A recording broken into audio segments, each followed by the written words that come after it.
The Menendez mansion was hard to ignore, sitting like a grand old sentinel beside my much smaller home. The house was beautiful, in an eerie, lonely way, a sprawling stone structure with iron gates, ivy crawling up the walls, and thick curtains that were always drawn tight. The family who lived there, the Menendezes, had a quiet presence in our neighborhood. Mr. Menendez was a tall, stern man, always dressed sharply in dark suits, with eyes that never quite seemed to focus on anyone for long.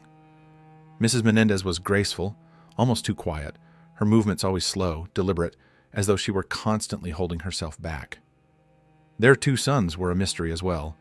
The older boy was rarely seen, spending most of his time in the house, or leaving only at odd hours. The younger one, though, had a haunted look about him, his eyes always cast downward, or staring off into the distance. Sometimes I'd catch him at his bedroom window, just looking out at the street with a sad, almost pleading expression. It was an odd feeling, that look, like he was trying to send a message through the glass. But for the most part, the Menendez family kept to themselves. They weren't exactly rude. They would offer polite nods or waves, a small smile when passing by. But they always kept conversations brief, never letting anyone too close. Rumors circulated about them. A family so private was bound to attract whispers. Some people thought they had secrets, maybe some hidden pain, but most people dismissed it, just grateful for the mystery that kept to itself. I tried to ignore the strange details, but it was hard. I couldn't shake the feeling that something was off about the house. At night, I'd hear faint sounds drifting through the walls, voices raised in arguments, the dull thud of something heavy falling, even an occasional sharp scream that made me freeze in bed. I told myself it was just a wealthy family's domestic issues, that they were no different from anyone else. But deep down, I couldn't shake the feeling that something darker lingered there, lurking just out of sight. The night everything changed was marked by a storm, a fierce howling wind that whipped through the trees, rain hammering down in sheets. I was lying in bed, listening to the thunder rumble, when a sharp crack pierced the air. It sounded different from the thunder, sharper, more distinct. I sat up, my heart pounding, waiting for the next sound. Then, another crack, and then another. It was unmistakable. Gunshots. I leapt out of bed and ran to the window, looking toward the Menendez mansion. Lightning lit up the yard, and in that flash, I saw something I'll never forget. Two figures moving quickly out of the house, heads down, shadows clinging to them like they belonged to the night itself. They moved in eerie sync, slipping away through the front gate without looking back. And then, as suddenly as they'd appeared, they vanished into the darkness. I stayed at the window, frozen in place, staring at the mansion. Everything seemed so calm, so horribly silent. No lights came on, no one called for help, just the quiet, heavy weight of the storm settling over the street. The next morning, the neighborhood was in shock. Mr. and Mrs. Menendez had been found dead in their home, brutally murdered in their bedroom. The two sons had been arrested, taken away in handcuffs, their faces blank, eyes hollow. The whole street fell under a dark cloud of fear and sorrow, whispers and rumors swirling like leaves caught in a storm. The Menendez mansion was left empty, a silent, dark shadow at the edge of our lives. After the Menendez family was gone, I thought the strange feelings surrounding their house would fade. But something lingered, a heavy, unsettling presence that seemed to grow stronger with each passing day. It began with small things, flickers of light in the windows late at night, faint shadows moving behind the curtains. I tried to ignore it, convincing myself that it was just my imagination. But then, the strange activity became harder to dismiss. One night, as I lay in bed, I saw a faint glow coming from the upstairs window, the parents' bedroom. It was just a soft, eerie light, barely more than a glimmer, but it stayed on for minutes that felt like hours. I waited, holding my breath, half expecting to see someone appear in the window. And then, just as suddenly as it had come, the light went out, leaving the house in darkness. Over the following weeks, the lights would flicker on and off more frequently, sometimes staying on for hours, casting ghostly shadows across the rooms. Shadows seemed to move from one window to another, pacing the halls of the empty house. I even thought I saw the silhouette of Mrs. Menendez in her bedroom one night, standing by the window with her hands clasped in front of her, looking out into the yard with a distant, sad expression. And then there were the sounds, soft footsteps echoing through the house, whispers drifting through the walls like a memory caught in time.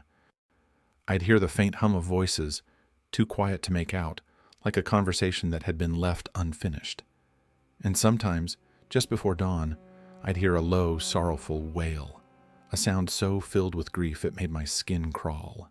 One evening, feeling braver than usual, I decided to get a closer look. I slipped out of my house and walked slowly up to the Menendez mansion, stopping just outside the front gate. The air was thick, almost suffocating, and the house seemed to loom above me, silent and watchful. I felt a strange pull, like something was urging me to come closer, to step inside and see the truth hidden behind those dark windows. I moved closer to the front door, my heart pounding, every step feeling heavier than the last. And then, from inside the house, I heard a faint voice. It was soft, almost a whisper, but filled with such deep sadness that I stopped in my tracks. "Help us," the voice murmured, barely more than a breath. "Please, don't leave us here."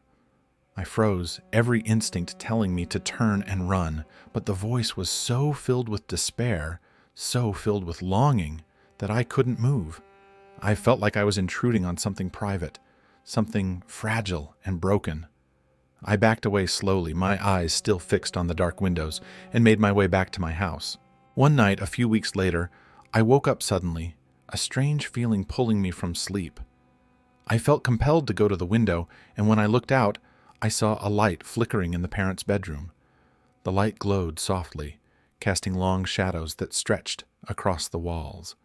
And then, for the first time, I saw all of them together, the entire Menendez family, standing in the room. They looked almost as they had in life, except for the sadness that seemed to weigh them down, pulling their shoulders forward and dimming their eyes. Mrs. Menendez stood closest to the window, her face pale and sorrowful, her eyes fixed on something I couldn't see. Mr. Menendez was beside her, his hand resting gently on her shoulder. The two sons stood nearby, looking down at the floor, their faces filled with a quiet, painful regret. As I watched, Mrs. Menendez lifted her head, and her eyes met mine. Her lips moved, forming words I couldn't hear, but I felt the message deep in my heart. She was asking for peace, for a release from the darkness that had trapped her family in that house. Her gaze held mine, filled with an overwhelming sadness, a silent plea that I couldn't ignore.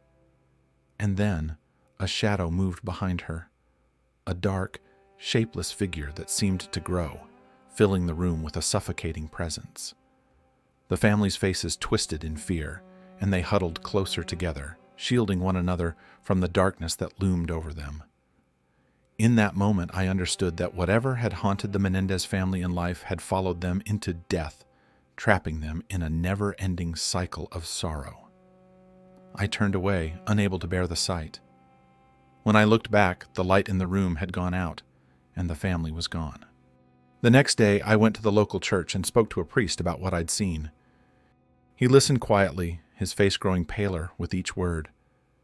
He told me that some places are marked by tragedy, that the pain of a family can linger long after their lives have ended, especially when there's unfinished business, unresolved grief. He said that sometimes the dead reach out to the living, hoping for someone to help them find peace. I asked him if there was anything I could do, some way to help the Menendez family move on. He told me that the only true way to free a spirit is through understanding, through facing the pain and sorrow they endured. But he warned me that such things weren't easy, that the darkness in that house might be more powerful than I could understand. Now, each night as I walk past the Menendez mansion, I feel their presence lingering, watching, waiting. The house stands silent and empty, but I know they're still there, bound to the place where they'd lived and died. Sometimes I see Mrs. Menendez in the window, her face soft and sad, her eyes filled with a longing for peace. Other times, I hear the faintest whisper, a voice that drifts through the night air like a lost memory. I don't know if they'll ever find the peace they seek, if they'll ever be able to break free from the sorrow that holds them captive.